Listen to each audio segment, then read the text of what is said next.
Ici Alex Wagner et bienvenue dans cet épisode de Gourou de la séduction dans lequel j'accueille Bénédicte Anne.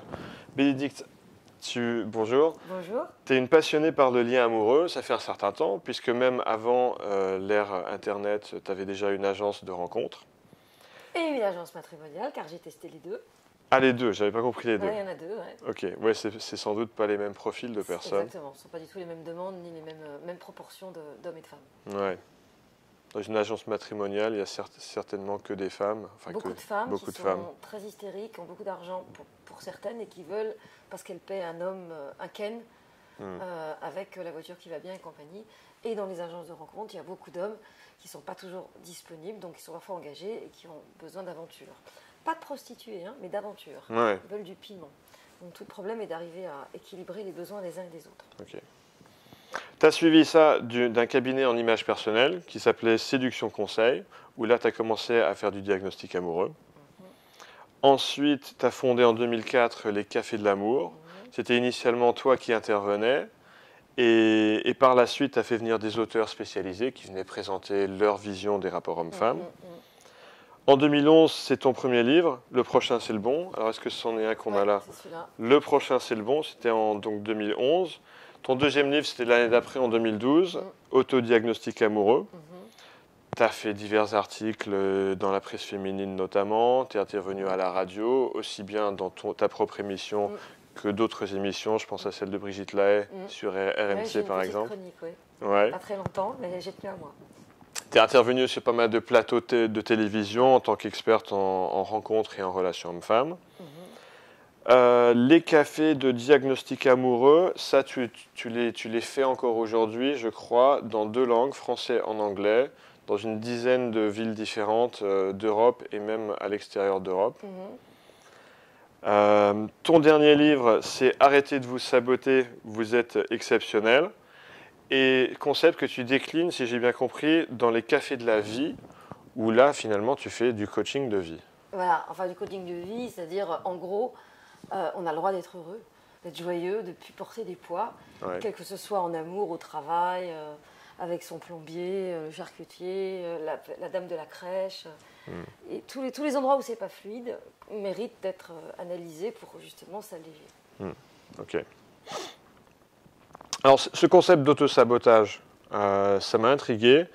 Ça donnerait quoi quand c'est appliqué à un homme, parce qu'évidemment là on est sur un public masculin, appliqué à un homme qui cherche à faire une rencontre, ça pourrait ressembler à quoi cet autosabotage? Alors il y a plusieurs façons de s'auto-saboter quand on est un homme. La première, c'est de ne pas arriver à aborder, donc d'attendre le moment pendant longtemps, et peut-être il y a une conversation qui se fait à deux, et alors il s'introduit dans la conversation et il essaie, ça je l'ai eu comme cas. Ouais. Il y a celui qui va être... Alors il y a plusieurs choses, il y a celui qui ne va pas savoir comment aborder, et il y a celui qui va se saboter quand la personne lui plaît, ce qui n'est pas tout à fait la même chose. Enfin il y a toutes les étapes de la rencontre. En fait à chaque étape le sabotage est possible. Mais globalement c'est l'entrée en contact, qui bien sûr est réglée par Internet. C'est pour ça que tous les love coach hommes, eux, apprennent à draguer dans la rue. Parce que c'est tout l'enjeu. Mais c'est sûr qu'avec Internet, on gagne un temps fou. Enfin, 80% des gens que je coach, et j'en coach un paquet, sont sur Internet. Après, la question, c'est quel site? Ça marche bien dans ton expérience? Mais c'est ce qu'il y a de mieux. Pour moi, c'est la meilleure façon, honnêtement. Parce que tu es chez toi, tu es tranquille. Un truc assez étonnant que je n'arrive pas à comprendre, c'est que sur Internet, personne encore n'utilise Skype. Ouais. À chaque fois que je pose la question, et je la pose à chaque fois, sur les rencontres, jamais personne n'utilise Skype. Il y a des photos, il y a des téléphones. Ouais, maintenant que tu le dis, c'est vrai que j'ai jamais entendu ça et ça paraît tellement logique parce que comme ça, tu vois comment... Tu t'en fous. Bah oui, tu vois tout le non-verbal, mais qui est visuel. Ouais. C'est pas juste le ton de voix au téléphone, tu vois comment la personne bouge, tu vois le regard. Quelle bonne idée. Mais oui. Bah et d'ailleurs, il y a une agence de matrimonial à l'époque haut de gamme qui avait inventé un concept qui était vraiment, tendance, parce qu'aujourd'hui c'est normal, mais à l'époque ça ne l'était pas, au siècle dernier. Et en fait, elle faisait des vidéos de ses membres, et elle montrait à l'autre, enfin aux membres du sexe opposé, les vidéos, et ils choisissaient sur vidéo. Bah, là, si les gens passaient par Skype, on gagnerait un temps fou. Bah ouais. Ou on pourrait imaginer un site de rencontre, mais qui n'a pas juste des photos, mais des petits extraits vidéo. Ouais, mais le problème, c'est comme 80% des gens, et je dis 80, je suis gentille, mentent. Ouais. Je m'enlève, je me rajoute 5 cm. Ouais, c'est pas faux. Ouais. Je m'enlève quelques années. Ouais.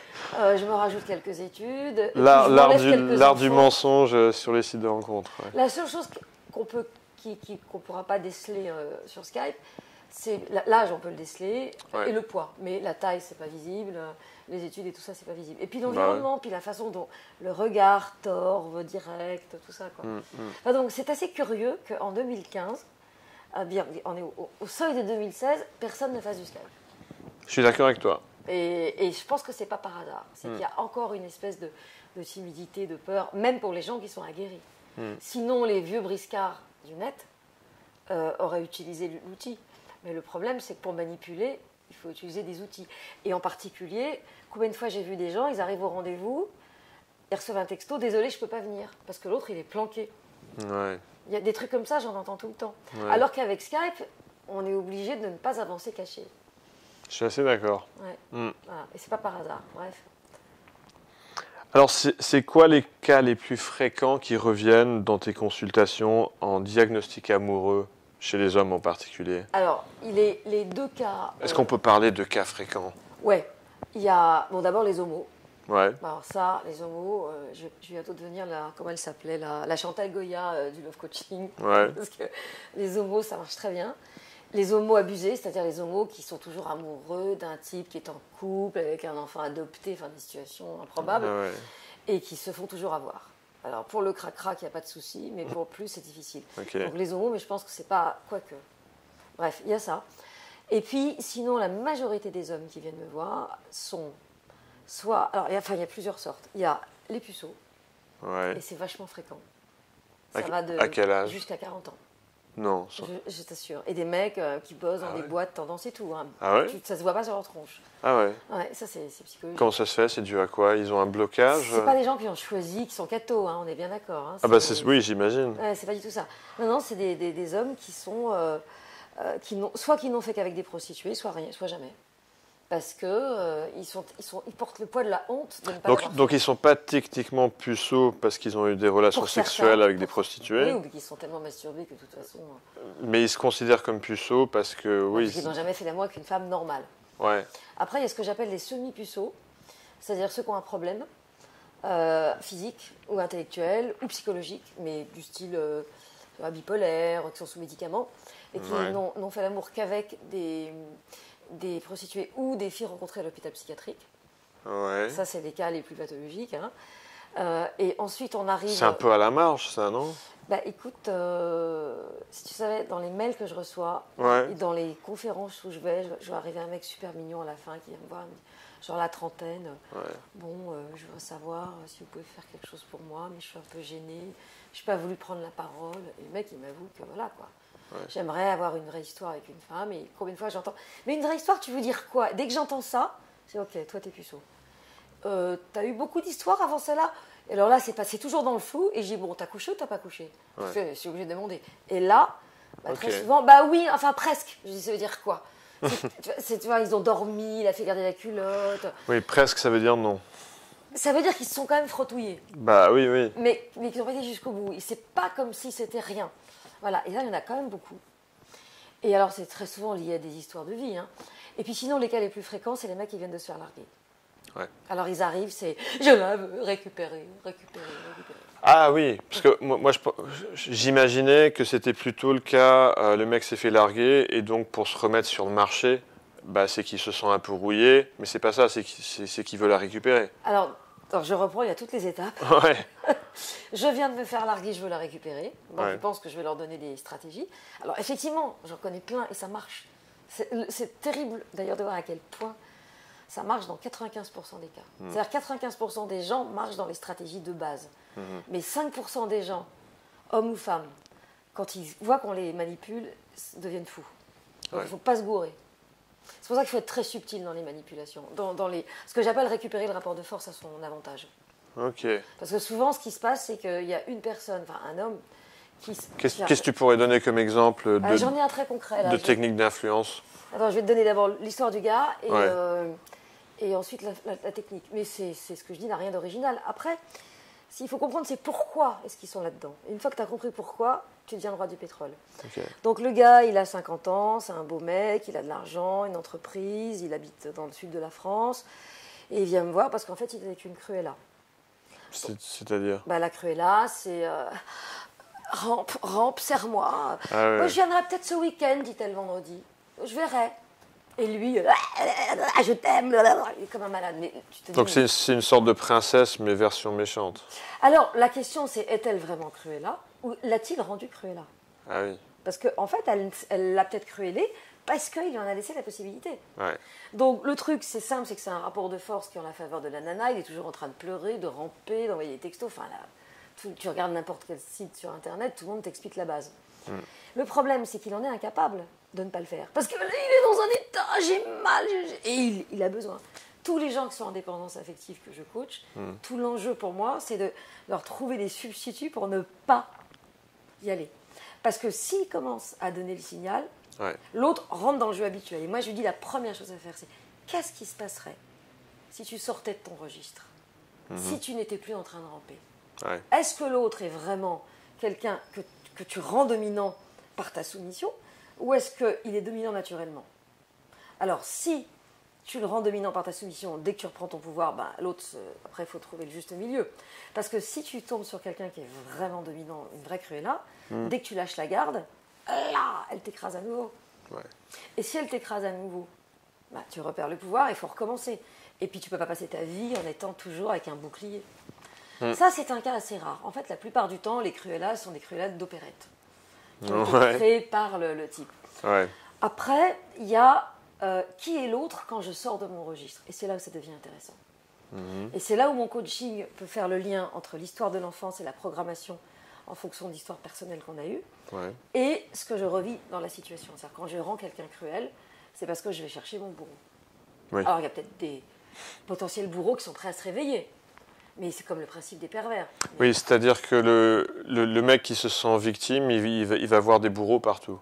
Non, le mec qui se sent victime, il a écrit sur sa tronche « Bonjour, je suis une victime, frappez-moi. J'attends que ça, j'ai été programmé pour ça, et quand je suis frappé, j'ai mal, mais qu'est-ce que je jouis ?»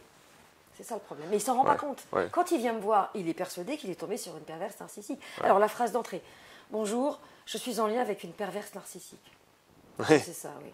Je t'aime, oui. Non mais attends. On va décortiquer. Et en fait, ce qui se passe, et par rapport aux hommes qui te regardent, c'est que si je galère dans ma vie amoureuse, c'est parce que j'ai été programmée dans mon enfance à un certain type de comportement. Alors après, je pourrais décortiquer. Qui m'amène à chercher des personnes qui me font revivre exactement la même chose. Le rejet, l'abandon, la yo-yo attitude. Peut-être que, je ne sais pas, on va voir. Si tu me repeins mon salon et puis ma cuisine, peut-être que je te roulerai une pelle. Là, je donne beaucoup pour recevoir des miettes. Et le nombre de femmes qui ont épousé des hommes parce qu'elles avaient quelques enfants à élever. Quand je dis quelques, parce que je parle de toutes les générations. Maintenant, c'est en train de changer. Mais le nombre d'enfants qui sont nés avec d'hommes, par exemple, qui sont nés avec des mères qui se sont retrouvées abandonnées ou veuves pour épouser un gros connard, mais qui avaient suffisamment d'argent pour les faire vivre et qui ont vu leur mère se sacrifier avec cet homme pour leur donner une éducation. Donc, conclusion, le type qui a vu sa mère se sacrifier, qu'est-ce qu'il fait? Il se sacrifie. Par loyauté à sa mère. Évidemment, tout ça, c'est inconscient. Évidemment, tout ça, c'est inconscient. Mais avec moi, ça devient conscient très vite. Parce que quand tu pars de la situation, ce qui est assez extraordinaire, c'est que... J'ai un autre gars encore qui est venu me voir. Et c'est marrant parce que là, je t'ai sorti les exemples caricaturaux, mais là, en ce moment, j'en vois quand même pas mal. J'en ai coaché plein. Et si j'enlève les homos, il y en a un autre. Soit ils viennent de se faire larguer, soit ils sont en relation. Et l'autre, c'est pareil. Il est avec une Cruella, mais une vraie. Et ils se sont rencontrés dans un stage de développement personnel. Et la fille n'a pas de thune, et il est en train de lui payer tout le cursus de formation, plus un voyage à l'étranger pour le cursus, plus plein de trucs. Et je lui dis, et en plus de ça, il me dit, oui, alors je suis obligée de pleurer là pour les textos, parce qu'ils ils sont géographiquement. Alors il est en train de chercher un job dans la ville de la fille, mais lui, il a plein d'enfants, de plein de femmes différentes. Donc je lui dis, mais tu peux pas te tirer, tu as tous tes enfants, ils sont tous programmés les week-ends, mais qu'est-ce que tu vas aller vivre à 1000 bornes d'ici, c'est quoi? Et en fait, je lui ai dit, commence par ne plus payer. Dis-lui, et tu lui dis, tu ne la quittes pas, tu ne fais pas de chantage, tu lui dis, écoute, je suis désolée, Je pensais pouvoir payer la formation et notre voyage à l'étranger, hein, très loin. Mais il se trouve que là, j'ai une grosse merde qui me tombe sur le dos. Et regarde comment elle se comporte. Ouais. Et là, ça devient intéressant. Et c'est là où le coaching est intéressant.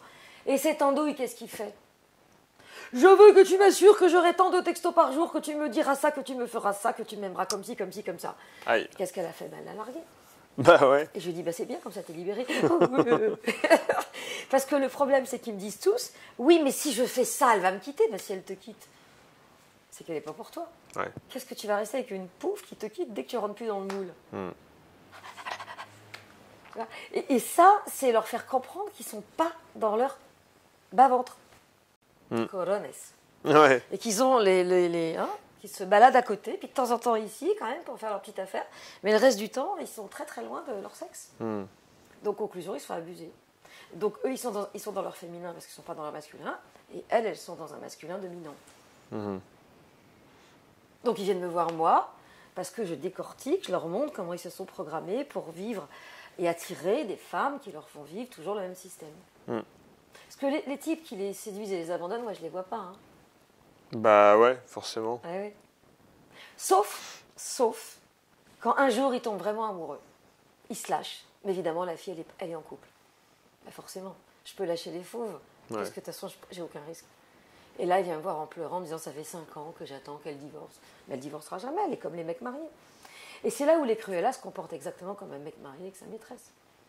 J'ai envie de rebondir sur un truc, parce que quand tu disais fauve, ça me fait penser à... C'était sur la couverture arrière d'un de tes bouquins, je ne sais plus lequel. Tu indiquais que ton livre allait expliquer comment survivre face aux grands fauves, grands fauves du 3e millénaire. Et entre parenthèses, tu en as listé un certain nombre, dont le dragueur et le séducteur. Ouais. Ah, évidemment, ça m'a interloqué, oui, puisque je suis coach en séduction. Et que tu amènes tes hommes à être des dragueurs et des séducteurs. Exactement.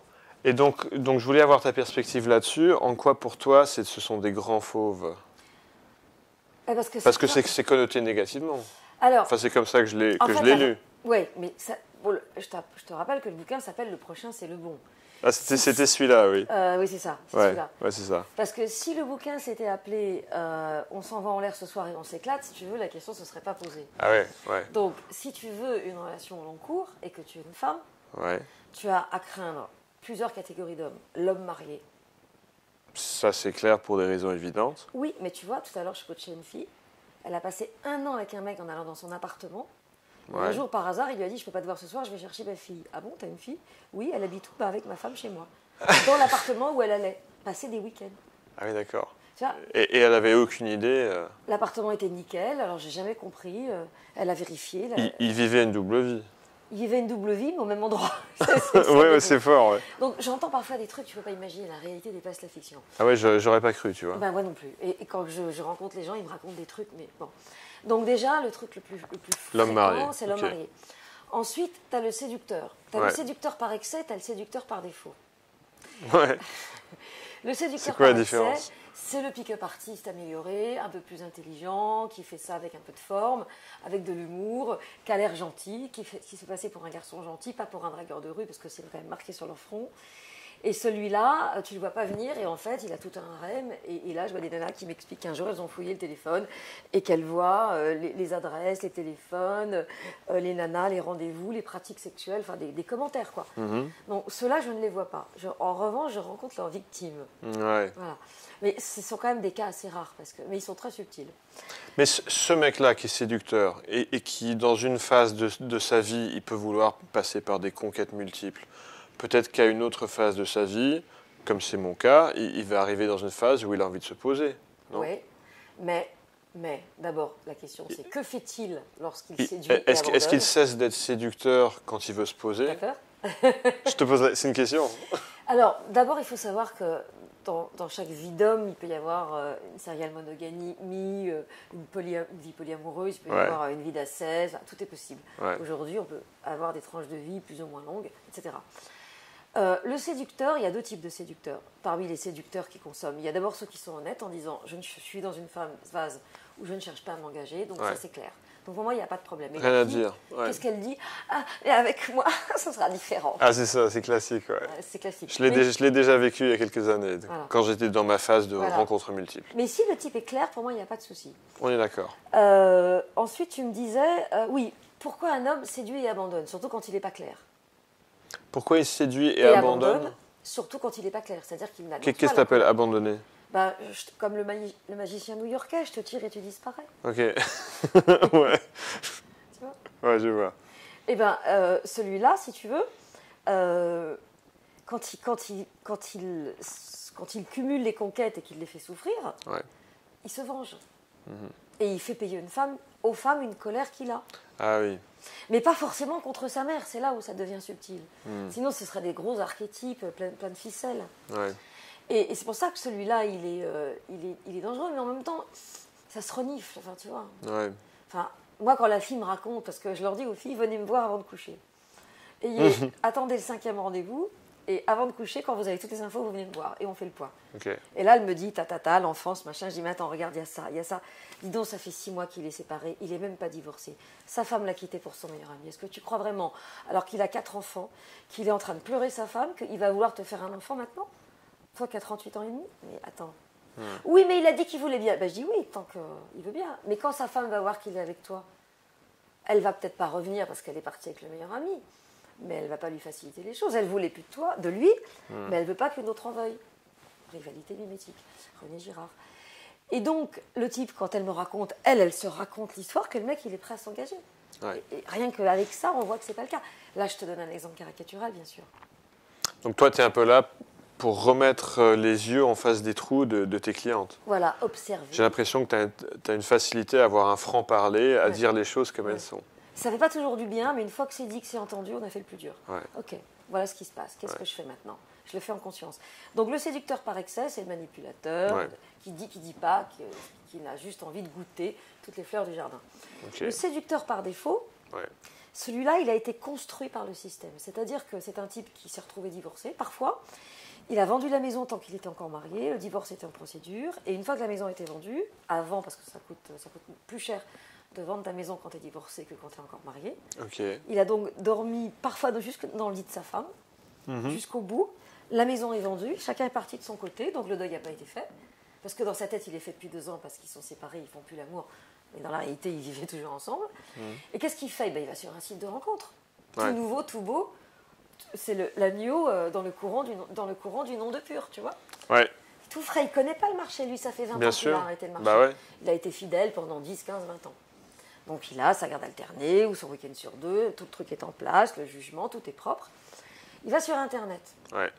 Bon, qu'est-ce qui se passe? Il va sur un site où il est chassé, par exemple. Ouais. Qu'est-ce qui se passe? Là, l'assaut. Les nanas voient arriver de la chair fraîche, toute nouvelle, qui n'a pas sa tronche, qui traîne sur tous les vieux sites pourris depuis des années. Elle le chope. Lui, il est naïf, il ne connaît pas les règles du jeu amoureux. Ouais. Alors, qu'est-ce qu'il fait? Il se laisse séduire. Et là, il se rend compte qu'au bout de 15 jours, il vit quasiment chez la nana, il passe plus de temps avec les gamins de la nana qu'avec les siens. Ou il se tape des gamins alors qu'il n'en voulait pas. Ouais. Et là, tout à coup, il se dit, mais c'est pas ça que je voulais. Alors, dans un sursaut, parce que parfois, ils se font abuser des années, hein, j'en vois aussi. Et ils n'arrivent plus à quitter la fille. Et chaque fois qu'il la quitte, elle vient les récupérer. Et dans un sursaut d'héroïsme, ils vont chercher le guerrier en eux. Ouais. Et là, qu'est-ce qu'ils font? Ils se tirent, ils retournent sur le net. Mais là, ils sont malins. Ils ont compris. Peut-être qu'ils se font avoir 2-3 fois. Mais très vite, ils ont compris. Donc, ils jouent le jeu. Moi, voilà, j'ai envie de construire. Elle, moi, voilà, j'ai envie de construire. Conclusion, 3 mojitos plus tard, ils sont en train de faire crac-crac dans la voiture. Parce que la réalité, elle est là. C'est qu'en fait, les deux veulent la même chose. Mais ils se racontent l'histoire bourgeoise qui fait que, non, on n'est pas là pour ça. Nous, on est au-dessus. Puis voilà. Tu vois, donc ça, c'est le séducteur par défaut. C'est-à-dire que tout à coup, il découvre qu'il n'a pas eu beaucoup d'adolescence, enfin, qu'il a une adolescence limitée en expérience. Et il commence à en profiter. Et à jouer, au sens propre comme au sens figuré. Et du coup, il a envie de goûter tous les parfums. C'était mon cas à une certaine époque. Ouais, je connais ça. Ouais. Et c'est pas forcément mauvais, à partir du moment où les choses sont dites. Ah bah c'est clair. Oui, c'est une question d'éthique, d'intégrité, de respect. Alors tu sais quand même, il y a un très très grand séducteur, très connu, dont je ne dirai pas son nom, m'a avoué un jour, il m'a dit, tu sais, moi je dis que je suis un séducteur, et je dis que j'ai plusieurs femmes. Et elle me dit, mais c'est pas de problème aussi, je peux dire amoureuse, on va partager, da. Il me dit, je ne connais pas une nana. Et le mec, il a vraiment les moyens de ses ambitions. Hein. Quand je te dis que c'est un grand séducteur, Ouais. il a tout ce qui va bien. Il a tout ce qu'il faut pour rendre les nanas comme des carpettes. Okay. Donc c'est intéressant. Il me dit, quoi, je n'en connais pas une qui, au bout de 6 mois, n'a pas dit, bon, écoute, c'est bon, maintenant je veux d'exclusivité. Ouais. Toutes les nanas, au bout d'un moment, elles reviennent dans le truc de la psychologie évolutionniste, tu vois, quand même, il faut que je fasse mon foyer, ma petite maison. Ouais, c'est-à-dire, c'est limite, d'après toi, c'est programmé en dur chez les femmes d'avoir ce fantasme primaire de la relation unique. Alors, je ne suis pas sûre que ce soit programmé en dur. Quand tu parles de psychologie évolutionniste. Mais justement. Et d'abord... c'est que c'est même au-delà du culturel. Ouais, alors attends, parce qu'il y a plein d'éléments, plein de questions, plein de choses à dire dans ta réponse. Il y a premier niveau... C'est un vaste sujet. Hein. Ah, mais... Quand on commence à creuser... Oui, parce qu'on est très loin du sabotage. Alors que, tu vois, c'est des sujets que je connais bien. Ouais, j'ai écrit 2 bouquins là-dessus. Et je me suis dit, on va sortir de l'amour pour voir comment je me sabote au boulot, dans ma famille et tout ça. Et en fait, 90% des gens qui me posent des questions depuis que je parle de ce bouquin me parlent d'amour. Mais c'est pas grave, le sabotage, c'est aussi l'amour, c'est le même concept. Ouais. Alors, la psychologie évolutionniste aurait tendance à dire que l'homme a été programmé non pas pour la monogamie, mais pour la survie de l'espèce. Oui. Ça veut dire que tout homme est là pour tremper son biscuit partout où il faut pour peupler la terre. Et toute femme est là pour tromper le monsieur, parce que si jamais il se faisait dégommer par un mammouth, il fallait qu'il y en ait un autre pour s'occuper de ses enfants, parce que, paraît-il, elle ne pouvait pas chasser en étant enceinte. Et il y a un philosophe allemand dont j'ai oublié le nom, qui a écrit un bouquin entier là-dessus pour dégommer, en disant qu'il y a eu de tout temps des vieux garçons. Je dis oui, les bâtons de vieillesse, ceux qu'on a fait sur le tard pour qui s'occupent des parents vieillissants, et qu'il y a eu plein de gens qui n'ont pas eu d'enfants alors qu'ils en avaient l'opportunité, et que le modèle de la famille est arrivé très tard avec le mariage, et que le mariage a été justement inventé pour qu'on évite de savoir, enfin pour qu'on sache qui était le père. Ouais. Et la ceinture de chasteté aussi. Donc tout ça, il y a plein d'explications possibles. Ce qui est certain aujourd'hui dans le constat, c'est qu'il y a probablement des éléments qui sont liés à l'inconscient collectif, qui sont liés au modèle social du couple, petite maison dans la prairie, famille recomposée, dans un truc bien linéaire, qui est peut-être lié aussi à l'évolution de la société et qui est peut-être aussi lié à la crise. Parce qu'aujourd'hui, on ne s'en rend pas bien compte. Parce que là, nous payons les retraites de nos aînés. Ouais. Mais dans 10 ans maximum, les retraites ne seront pas payées. Et donc, les gens n'auront plus d'argent. Et donc, on sera obligé de vivre à deux. Parce que tu coloques... Moi, je connais plein de gens qui coloquent à 60 piges, mais tu vois, quand même, c'est...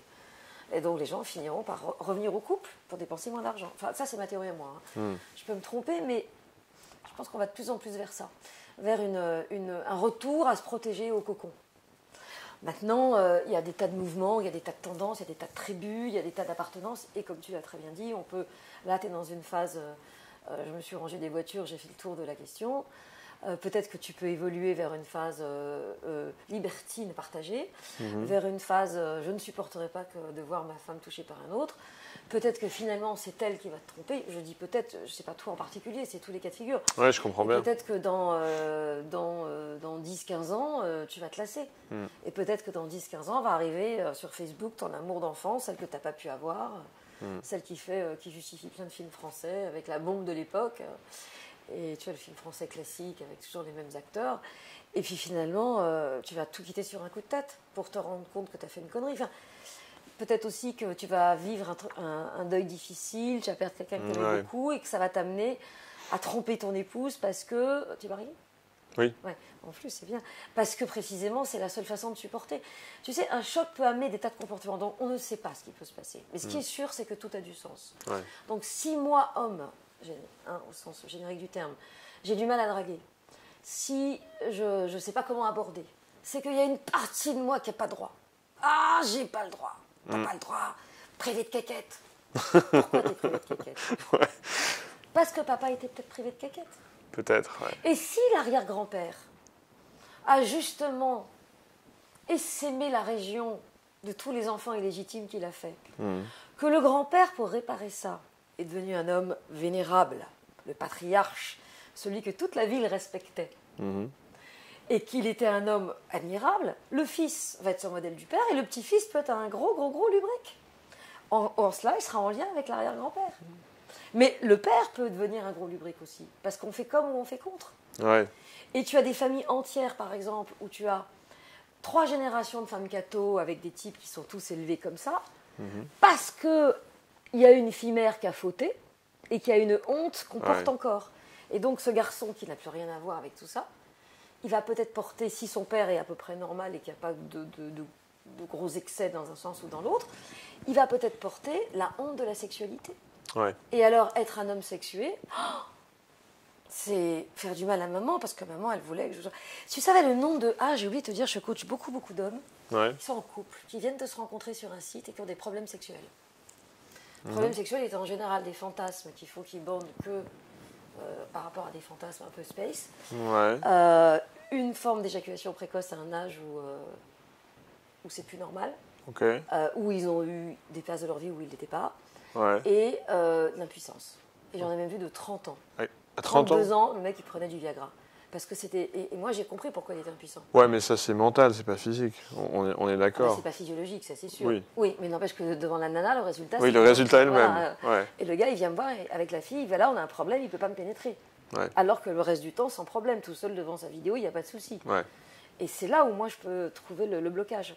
Et c'est toujours lié à des histoires d'interdits transgénérationnels et qu'on peut identifier. Hein. Si c'est flou, ça compte pas pour moi. Moi, ce qui m'intéresse, c'est les choses concrètes. Et donc, tout ça, ça amène les hommes à avoir une posture sexuelle qui va être comme ou contre. Si papa a trompé maman, d'accord, et que son truc, c'était qu'il avait un sexe à la place du cerveau, et qu'il a vu maman malheureuse, et qu'il a été le fils de la joie de maman, mon soleil, celui qui la console, le petit mari, le petit prince, comment peut-il s'autoriser? Donc il peut aller faire tous les coachings du monde, même les plus brillants fustiles. Si derrière il y a écrit « Touche pas à ton sexe, t'as pas le droit, maman, regarde comme elle a souffert avec papa », le type il va saboter. Ouais. Donc le coaching c'est génial quand tu as identifié pourquoi tu bloques. Alors là, c'est ça qu'il faut qu'on bosse ensemble. Hein. Bah, c'est clair, parce que contrairement à ce que les gens peuvent imaginer, la plupart du boulot que je fais avec les hommes que j'accompagne, c'est absolument pas d'empiler des techniques, c'est au contraire de retirer des couches de, comment on pourrait dire... De croyances. Ouais, des fausses croyances, et ça fait qu'en enlevant différentes strates d'emballage, on réussit à accéder au cadeau qui était à l'intérieur, c'est-à-dire la masculinité naturelle, qui était toujours là, mais simplement qu'on ne voyait pas, que l'homme ne se donnait pas le droit d'exprimer, et donc c'était enseveli sous des couches que moi je l'aide à retirer. Ben c'est bien alors. Moi je vais un petit peu plus loin, parce que je vais au-delà des croyances, je vais voir quelle est... En fait, pour moi, le sabotage, notamment dans la relation amoureuse, qu'on soit avec quelqu'un ou qu'on soit dans une difficulté d'abordage ou qu'on n'arrive pas à oublier, hein, c'est tout avant, pendant, après, pour faire court. Le sabotage, en fait, ça correspond à un sacrifice. J'ai pas le droit. Je n'occupe pas ma première place. Je ne sais pas si c'était le cas pour toi, mais quand on était petite, nous on disait « Prums !» pour aller aux toilettes. Si. Puis après, c'est « Je te tiens à la porte ». C'est un truc de fille, ça. Mais le prums, dans les jeux, les garçons aussi. Bien sûr, ça. Pareil. Prums. Les prums, aujourd'hui, ça veut dire « Ouais, tout de suite, égoïste ». Pas du tout. Prums, c'est « J'occupe ma place ». Et puis je la prends. Quand, par exemple, je demande dans une salle aux hommes de se lever et d'aller chercher une partenaire femme, peu importe laquelle, pour qu'ils fassent un exercice à deux, t'en as 10 qui restent sur le carreau à la fin. T'as 5 hommes, 5 femmes. C'est les 5 qui ne savent pas se positionner. Oui, bien sûr. Puis t'as les types qui se lèvent contraints et forcés parce que je leur dis alors, tu te lèves pas. Puis t'as ceux qui disent je fais pas l'exercice. Je ne mange pas de ce pain-là. Alors lui, c'est interdit tout. Et puis t'as ceux qui se lèvent direct et qui vont repérer la nana qui leur plaît depuis le début. Et c'est pas forcément les plus sexy.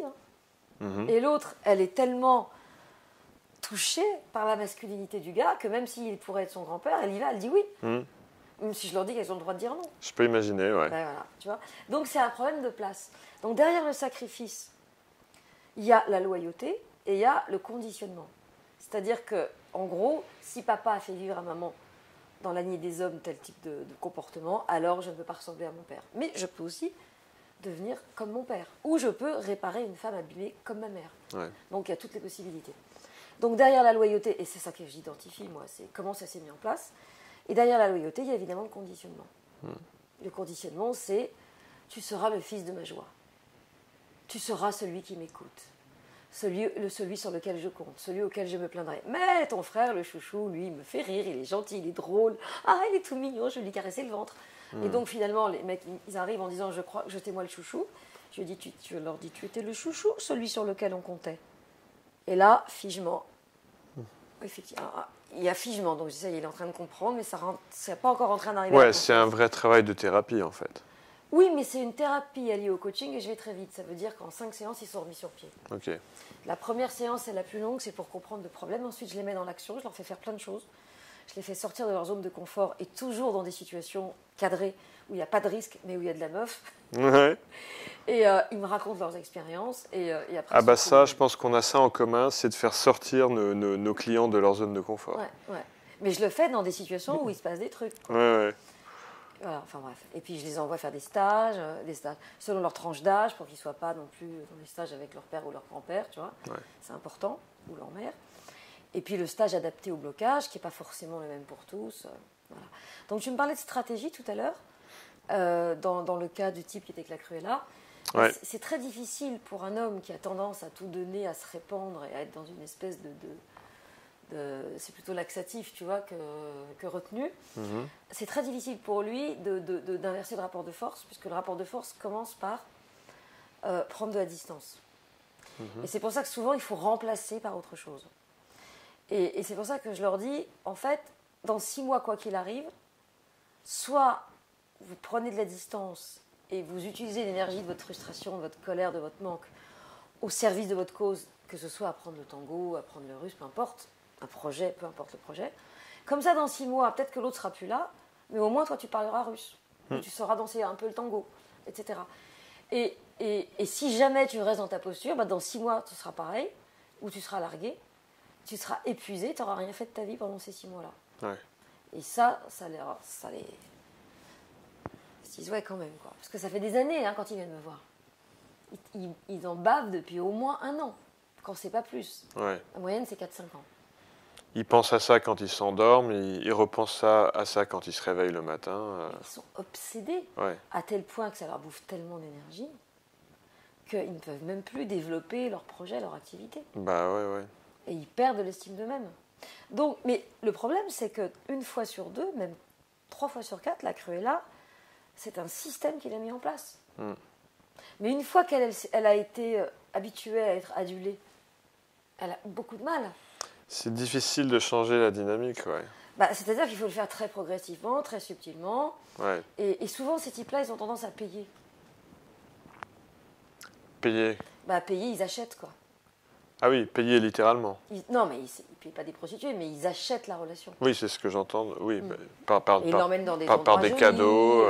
Alors, s'il a de l'argent, il va l'emmener dans des relais châteaux. S'il n'a pas d'argent, il va reprendre le salon, mais c'est pareil. Ouais. C'est l'économie du peintre, quoi. À propos de ça c'est souvent peut-être une idée reçue qu'on a en société, c'est qu'un mec argenté va être un mec qui va attirer les femmes. Quelle est ta perspective là-dessus? Alors, s'il est argenté, intelligent, gentil, beau et profondément romantique et humain, il a tout pour lui. C'est pas de ça qu'on parle. On est d'accord. Alors, c'est clair, tu sais, il y a une pub qui dit et il aura la femme, il aura la voiture et il aura la femme. Ouais. Donc, ça joue pas par hasard sur l'inconscient des hommes, cette pub. C'est-à-dire que il y a différents types d'hommes. Moi, je fréquente des hommes de tous les milieux. Donc, il y a les types qui ont les moyens. Ouais. J'en connais même un qui a un hélicoptère. Okay. Et quand même les nanas en Nouvelle-Calédonie. Si tu veux, ça commence comme ça, t'as du mal à lâcher, quoi. Et qui, bien sûr, se fait abuser. T'en as d'autres, depuis maintenant, je pense que c'est fini, mais à l'époque, c'était ça. Tu en as d'autres, ils vivent correctement, mais ils sont radins. Donc, ça sert à rien d'avoir de l'argent. Ouais, c'est clair, ouais. Mais ils font miroiter. N'empêche qu'ils ont toujours oublié leur portefeuille. Et je ne caricature pas. Ouais, d'accord. T'en as d'autres, ils se débrouillent pour prendre des pots, les emmener des trucs gratuits, et en fait, jamais sortir. T'en as, ils paient parce que c'est leur nature, ils sont bien élevés, ils ont les moyens. Et puis t'en as, ils veulent que ce soit au prorata. tu vois, ça c'est plus le rapport à l'argent qui compte. Ouais. Qu'est-ce qu'il faut? Et puis t'en as, j'en connais un là qui n'a pas d'argent, mais qui paie des cadeaux énormes. Il est capable de faire un cadeau à 1 000 euros. Il va être ruiné, il ne bouffera pas pendant 2 mois. Ouais. Mais il le fait pour assurer. Donc c'est pour ça que avoir de l'argent, ça ne veut rien dire. C'est qu'est-ce que je fais de mon argent, comment je l'utilise. Comme l'argent, la nourriture, la sexualité, les bourses. Hein, la bourse et les bourses, c'est la même énergie. Ouais. Donc voilà, un homme qui a de l'argent, c'est plus facile évidemment si tu as de l'argent que si tu n'en as pas. Mais je connais plein de types qui n'ont pas d'argent, qui sont dans les milieux cool, développement personnel, qui ont des jobs qui leur suffisent pour vivre. Des jobs qui ne sont pas les jobs qui font rêver les nanas, mais qui ont contacté une émotion. Et alors ils sont tellement touchés parce qu'ils peuvent sentir chez l'autre. Et quand je t'écoute me parler, tu me fais un bien fou. Et là, la fille, elle fond, tu vois. Et là, c'est ce que j'appelle le phoque du développement personnel, quoi.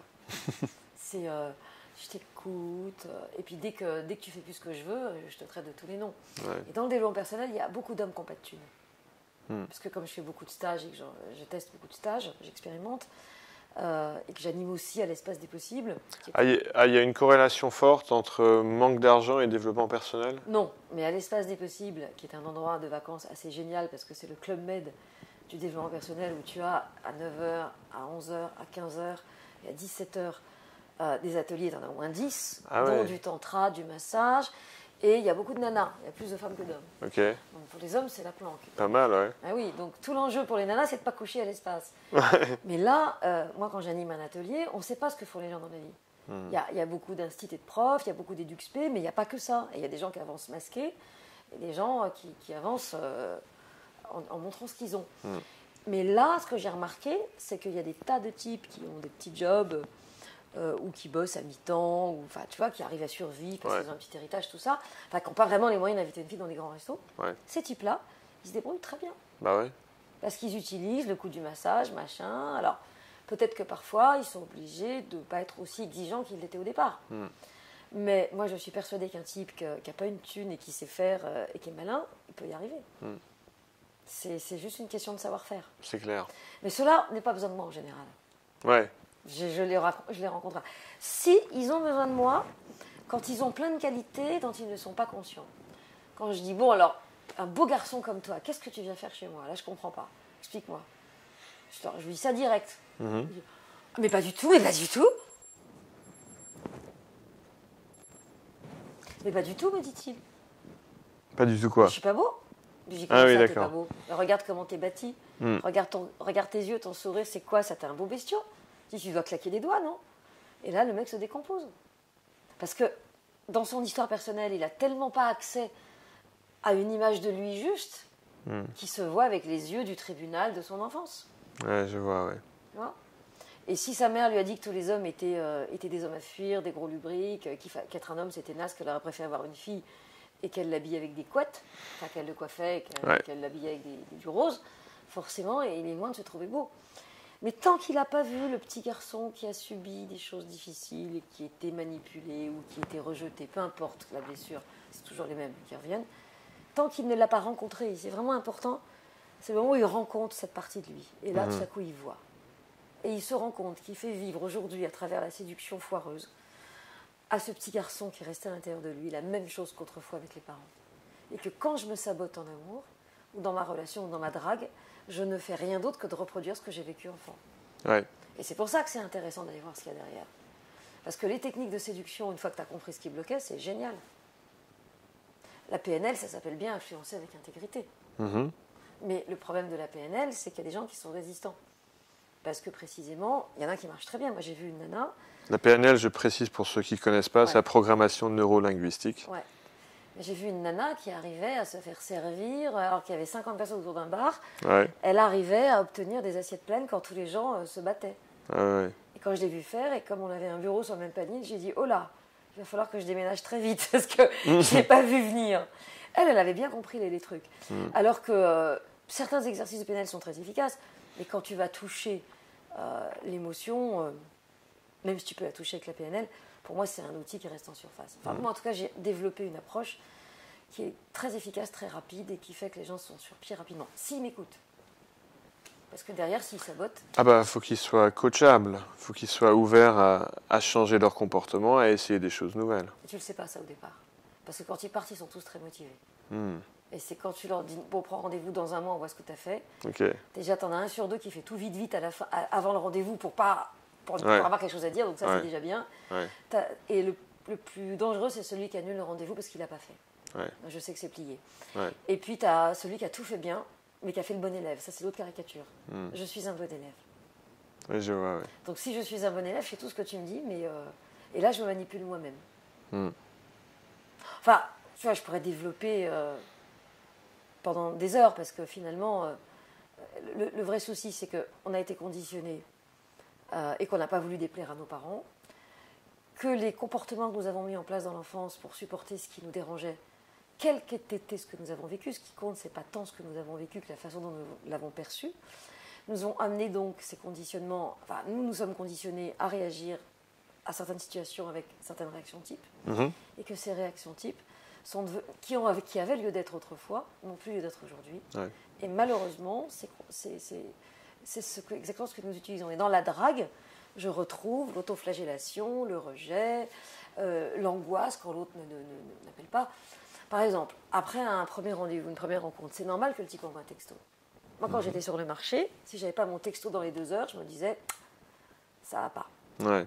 Parce que mon type de séduction était tel, parce que j'ai aussi, comme toi, j'ai aussi beaucoup travaillé sur le terrain, que moi, ça passe ou ça casse. Ouais. C'était pas à moitié. D'accord. Donc, soit ça passait et c'était direct, bingo, et j'avais le mail le texto dans les 2 heures, soit ça passait pas et j'avais plus de nouvelles. Okay. C'était très simple.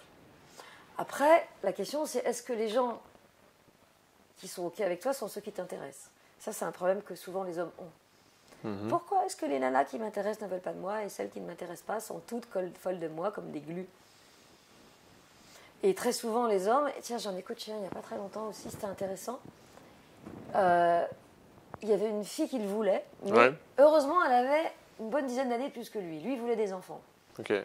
Et il y en avait une autre de son âge à côté, donc c'était une espèce de groupe à 3, un peu malsain, qui s'était constitué.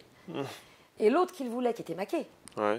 Elle le voulait, mais lui, il n'en voulait pas, donc il n'a jamais couché avec, mais ils passaient leur temps ensemble. À 3, ce qui fait que l'autre qui était intéressé, elle est sortie du jeu. Et j'avais les deux dans le stage.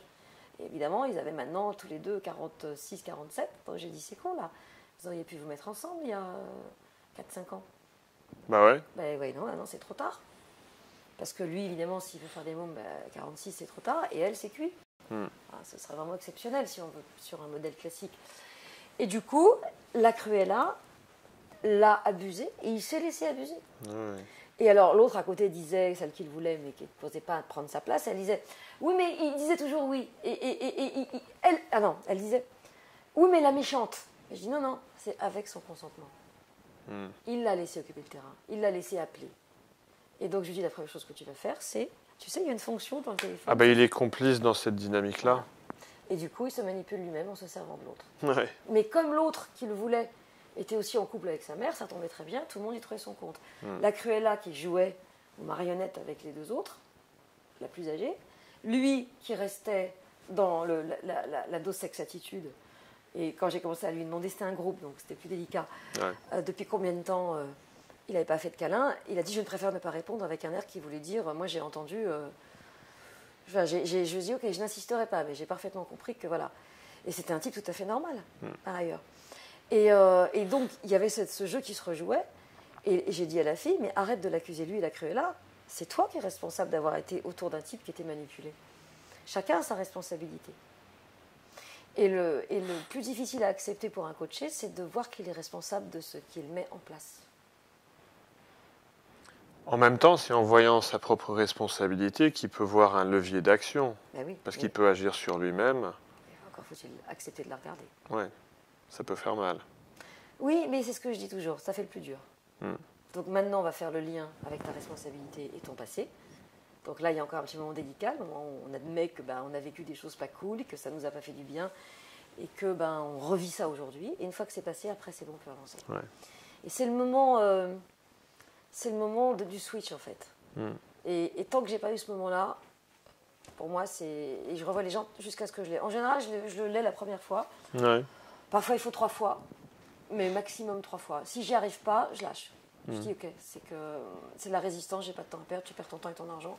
Moi j'ai envie d'avoir des coachés qui sont mobiles et sympas. J'ai pas envie de, je peux les choisir, je peux me permettre de choisir les gens dont je m'occupe. Donc maintenant je vire de plus en plus les gens qui sont les bons élèves qui font trop bien, mais qui veulent pas, ou qui font tout mais en transgressant. C'est-à-dire ils font tout en faisant mais sans faire, et ils vont pas à l'essentiel. Et en fait je me rends compte que ça bouffe de l'énergie et qu'on n'avance pas. Donc je suis sans pitié avec les... J'aimerais bien profiter de ton expérience parce que j'imagine que tu as dû voir des centaines de cas depuis le temps. Des milliers. Et donc même des milliers. J'imagine que tu as dû voir certains schémas ressortir de tous ces cas. Qu'est-ce que tu dirais sont les qualités, les facteurs qui chez un homme ont tendance à être attirants pour une femme? Le sourire.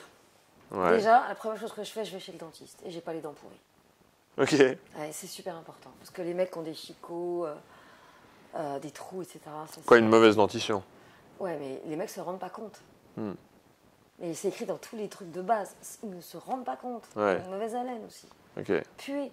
L'autre jour, il y avait un mec super sexy. J'avais fait parce que dans le café de l'amour, je fais des soirées tantra. Il y a plein de nanas. Ouais. Et il y avait un type que je trouvais super sexy. J'ai dit, celui-là, il a dû cartonner. Il est arrivé à côté de moi, il puait. Ah ouais, d'accord. Mais il puait, la transpire. Mais tu te dis, mais c'est pas possible. Il a mis la chemise de la veille, il a pas pris de douche. Ah ouais, la base, ouais. C'est des trucs tout bêtes, mais Ouais. déjà l'odeur. Bon, alors évidemment, quand on pue pas. C'est souvent bien de repréciser les trucs basiques finalement. C'est faire attention à son hygiène, le coiffeur, tout quoi. Ouais. Les lunettes, pas les lunettes les plus moches, enfin tout le truc quoi. Mhm. Mais ça, c'est la base du looking de mec, c'est pas, Ouais. on va pas développer ça. Après, je crois que c'est vraiment dans l'attitude interne. Mhm. C'est vraiment. Mais encore. Est-ce que je me sens comme le ver de terre amoureux d'une étoile, ou Ouais. est-ce que je me sens, alias un cloporte, un misérable vermisseau? Ouais. Est-ce que je me sens à ma juste place, ou est-ce que je suis dans un épisode maniaque? Et là, tout à coup, j'ai pas forcément bu, mais je me sens plus. Et j'ai pas la même attitude. Quoi, c'est l'estime de soi que tu es en train de décrire? C'est pas tout à fait. Moi, j'appelle pas ça l'estime de soi parce que je trouve qu'il y a beaucoup de bouquins qui ont été écrits là-dessus et je dis ok, on parle d'estime de soi, and so what? Ouais. Concrètement, comment on transforme? Quoi, comment ça se manifeste, tu veux dire? Voilà, moi, ce qui m'intéresse, c'est de partir d'une manifestation. Par exemple. À quoi ça ressemble pour toi un homme qui a confiance en lui, qui a une estime de lui, qui est bien ancrée? À quoi on le voit? C'est même pas l'estime de lui parce que l'estime de soi, elle est très variable. Ouais. Et donc, tu peux par exemple. Et je le vois parce que tous les gens que je coach me racontent. Alors voilà, j'étais bien, j'ai tout fait bien comme vous avez dit. Je suis arrivée au rendez-vous. J'ai médité avant pour être sûre de ne pas me lâcher, nanana. Et alors il fallait que je lui dise que j'allais plus payer tel truc. Un exemple d'argent, parce que c'est un truc lourd quoi. Ouais. Ou qu'il fallait que je lui avoue que, parce qu'il y en a un, il a fallu que je me batte pendant 1 mois pour qu'il avoue à sa maîtresse qu'il était marié. Ouais, d'accord. 1 mois, je le voyais toutes les semaines 2 heures. Non, c'était un calot. Hein. Ouais. Mais finalement, il a largué la maîtresse, il est revenu avec sa femme et tout va bien. Mais ça m'a pris en tout 3 mois. Et un gros stage. Ok. Qui a fait le reste. Et le gars me dit, et à ce moment-là, donc j'étais sûre de moi, je savais, etc. Mhm. Et quand je suis arrivée, alors après elle a fait le truc qui va pas, ou elle a parfois rien fait. Et tout à coup, je me suis sentie. Et le mec, il perd tous les moyens. Et elle avait, alors je pars de ce qu'il me raconte. Par exemple, elle avait sa tête des mauvais jours. Ouais. Du style, parce que tu connais le visage de l'autre. Hein. Alors, il a perdu ses moyens, j'imagine, parce qu'il y voyait trop d'enjeux. Non, c'est beaucoup plus simple que ça. Je vais te donner un exemple très concret. Elle avait sa tête des mauvais jours. Ouais. Alors, je sais quoi, sa tête des mauvais jours? Sa tête qui me juge. Tu comprends? Elle avait cette gueule, elle était en train de... Je savais qu'elle allait déjà argumenter, elle sentait que j'allais lui demander quelque chose, enfin que j'allais lui retirer quelque chose. J'ai dit, ok, qui te jugeait? Qui faisait cette tête-là? Et là, le mec comprend. Ouais. Et là, il percute qu'il a sa mère en face de lui. Ou son père, ou sa sœur, ou les 3 réunis. Souvent, c'est les 3 réunis. Ah, mais bien sûr. Et là, on travaille sur ce qui s'est passé. Alors, c'est jamais le même truc. Le mécanisme est toujours le même. Il y a quelque chose en face qui se passe, qui réactive quelque chose du passé, qui fait qu'on se sent jugé, blessé, rejeté, ce qu'on veut, et que tout à coup, j'ai 5 ans. Et je suis dans mon trauma, quel qu'il soit. Petit ou grand, peu importe, il n'y a pas de petit trauma. Et là, le gars, je lui dis, c'est pas grave, ça s'appelle le coaching. T'as pas pu le dire. Et tu as dit, bon, en marquant à Malte ou à je sais pas où, c'est pas grave, c'est pas trop tard. Si tu n'arrives pas à l'affronter, t'envoies un SMS. Et la prochaine fois, regarde ce qui s'est passé, à quel moment. Et là, je décortique tout le processus. Qu'est-ce qui se passe? Qu'est-ce que tu sens dans ton corps? Comment ça se met en place? Qu'est-ce que tu pourrais faire? C'est pour ça que je propose, pour pouvoir sortir de l'abus et des situations abusives en général, où on est souvent comme ça, je propose toujours une manière frontale ou une manière sournoise. Ouais. Ça dépend des personnalités, ça dépend des gens. Par rapport à ma question sur quels sont les attributs et les qualités de l'homme attirant, ça me fait penser à un exemple que tu avais cité tout à l'heure. Tu m'avais parlé d'un grand séducteur que tu n'as pas nommé et il avait toutes les qualités qui allaient bien, si bien que beaucoup de femmes étaient à ses pieds. Tu te souviens de qui je parlais? Oui, très bien.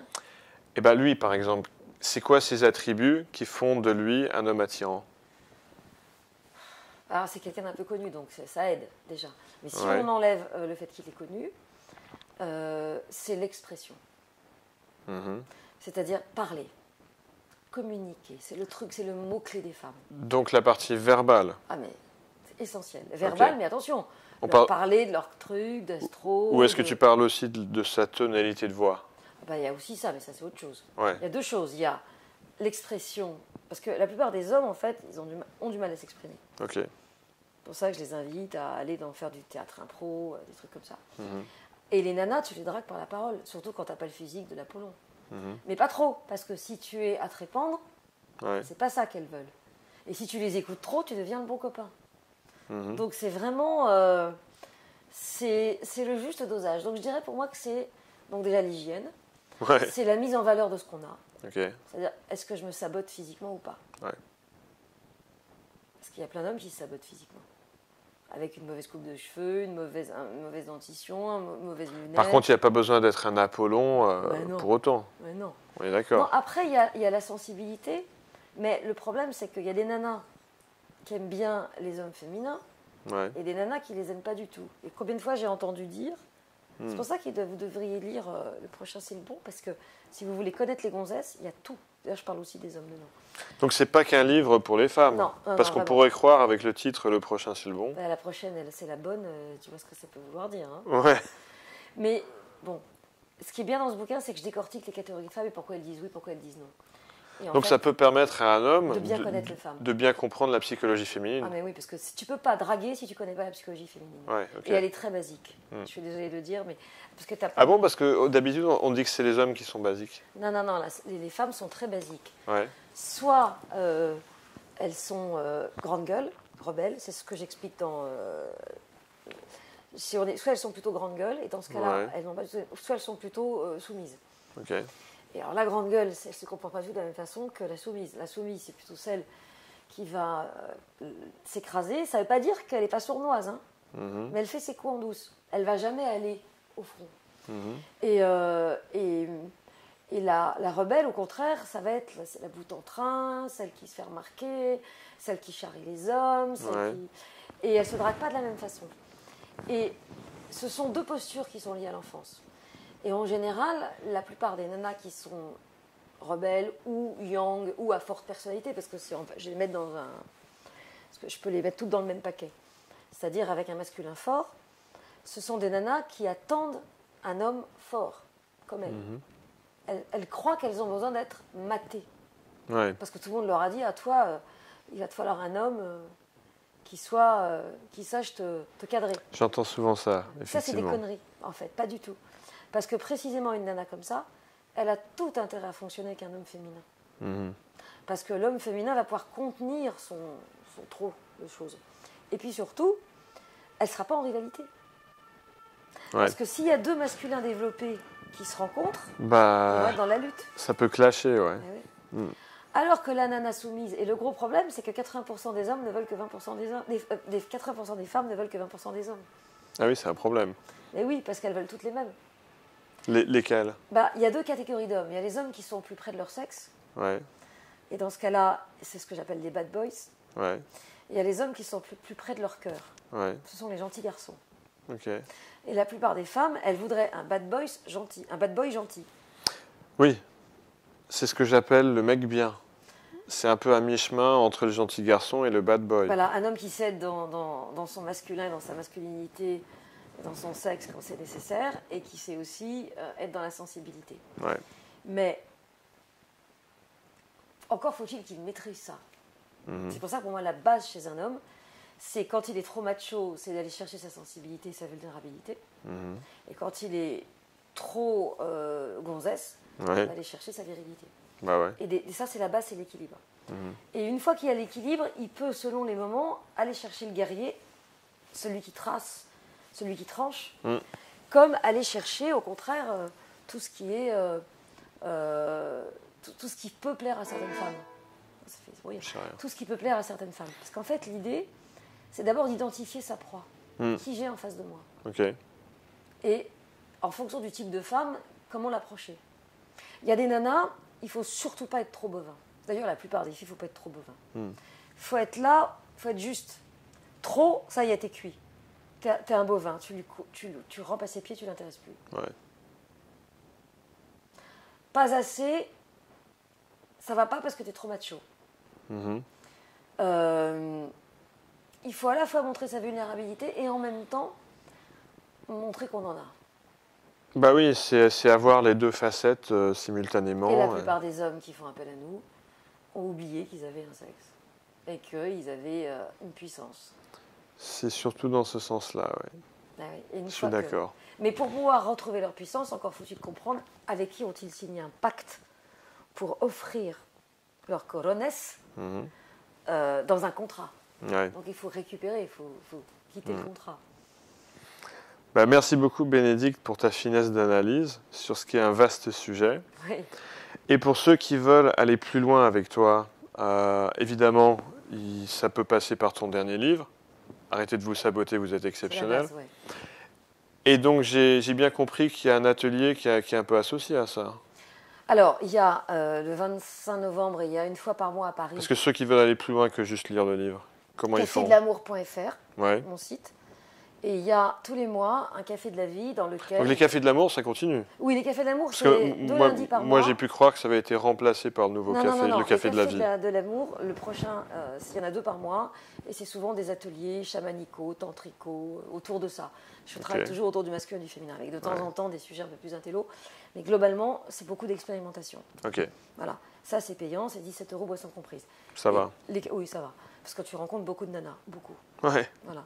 Et les cafés de la vie... Et ça, c'est que à Paris? Non, il y en a... Oui, les cafés de l'amour, il y en a aussi à Bruxelles. Ok. Voilà. Et il y en a tous les 2 Parce qu'on a des spectateurs dans tous les pays francophones. Alors, et il y en a aussi... Non, à Montréal, c'est plutôt pas. Alors, il y a donc les cafés de l'amour, qui sont des ateliers dans lesquels on invite des intervenants à nous faire découvrir. Et ensuite, pour avoir un avant-goût de ce que c'est qu'un stage dans lequel on apprend justement à retrouver son masculin. Ok. Il y a les cafés de la vie qui ont lieu dans toutes les villes de France. Tu vois, là, j'étais à Marseille, à Aix, je retourne à Salon-de-Provence, j'étais à Clermont, Saint-Étienne, donc toutes les villes de France, j'y suis. Ah, tu bouges pas mal, ouais. Ah, je bouge tous les week-ends, je suis dans une ville de France. Tu vois, le week-end prochain, je devais aller à Lille et je l'ai repoussé, mais sinon, après, je suis à Bruxelles, à Charleroi, je suis aussi à Namur, je suis à Brest, je serai à Angers, T'es increvable, dis donc. Ah ouais, mais je suis à Cholet, après je vais retourner à Lyon, enfin tu vois. Donc les cafés de la vie, le principe c'est la gratuité. Et le site web, c'est quoi pour les cafés de la vie? Cafédelamour.fr. Ah, c'est sur le même site que Café de l'amour, oui, les cafés de la vie. J'ai tellement de passages maintenant. Ouais, en fait, t'as regroupé. Non, c'est pas que j'ai regroupé, c'est quand j'ai voulu faire un nouveau site, on m'a dit non, parce que t'es référencé maintenant, donc ça fait plus de 10 ans. Donc... Bah, ça se tient, ouais.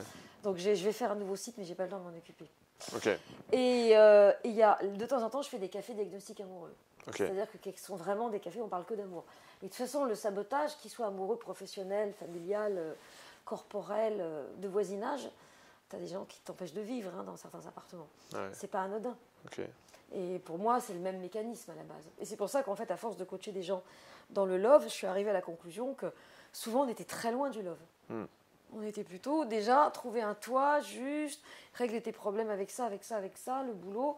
Et après, quand j'ai le bon toit, que je vais bien, que j'ai le boulot qui va bien, qui me correspond, que je suis payée à ma juste valeur, que je m'éclate dans ce que je fais, que j'ai pas une équipe de pervers autour de moi, alors je suis disponible pour l'amour.